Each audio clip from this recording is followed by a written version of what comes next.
করব খাদ্য শৃঙ্খল এবং খাদ্য জালের মধ্যে পার্থক্য। এটা বাস্তুতন্ত্রদের একটা খুবই গুরুত্বপূর্ণ টপিক।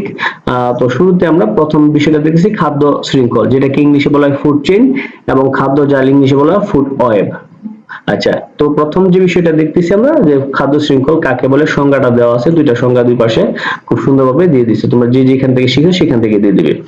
যে বস্তু বাস্তুতন্ত্রের উদ্ভিদ থেকে প্রাণীতে শক্তি প্রবাহের ধারাবাহিক প্রক্রিয়াকে খাদ্য শৃঙ্খল বলা হয়। খাদ্য শৃঙ্খল হচ্ছে একটা শক্তি প্রবাহের ধারাবাহিক প্রক্রিয়া, মানে প্রথম উদ্ভিদ খাদ্য কি করে, পরিবেশ থেকে গ্রহণ করে, পরে এই উদ্ভিদ থেকে প্রাণী খায়, এক প্রাণী থেকে আরেক প্রাণী খায়, এই যে একটা আমাদের ধারাবাহিক প্রক্রিয়া আছে সেটাকে কি বলা হয়, খাদ্য শৃঙ্খল বলা হয়।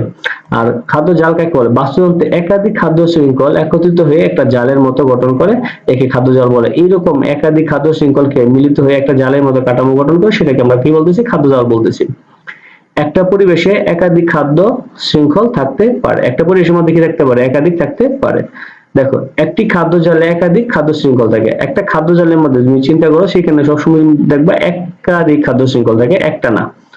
আর একটি পরিবেশে খাদ্য জাল একটাই থাকবে। এখন যদি পরিবেশের কথাটা আসে, যে পরিবেশে, তাহলে এই কথাটা বলবা যে একটা পরিবেশের মধ্যে খাদ্য শৃঙ্খল থাকতে পারে একাধিক, আর একটা পরিবেশের মধ্যে খাদ্য জাল থাকে, একটা খাদ্য জালই থাকে। কিন্তু খাদ্য জালের ভিতরে কি দেখবে, অনেকগুলো খাদ্য শৃঙ্খল থাকতে পারে।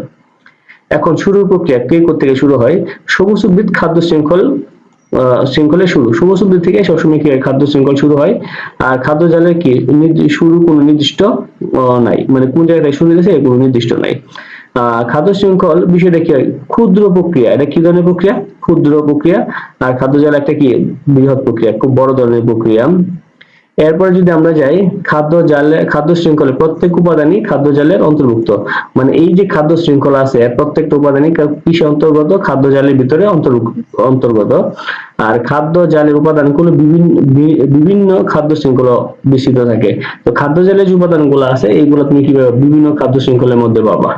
তো এরপরে দেখো, যে কথাটা বলতেছি সেটা হচ্ছে কি, খাদ্য শৃঙ্খলের মধ্যে উৎপাদক থাকবে, খাদক বিয়োজক একসঙ্গে নাও থাকতে পারে, কিন্তু খাদ্য জালের মধ্যে উৎপাদক খাদক বিয়োজক একসঙ্গে থাকে।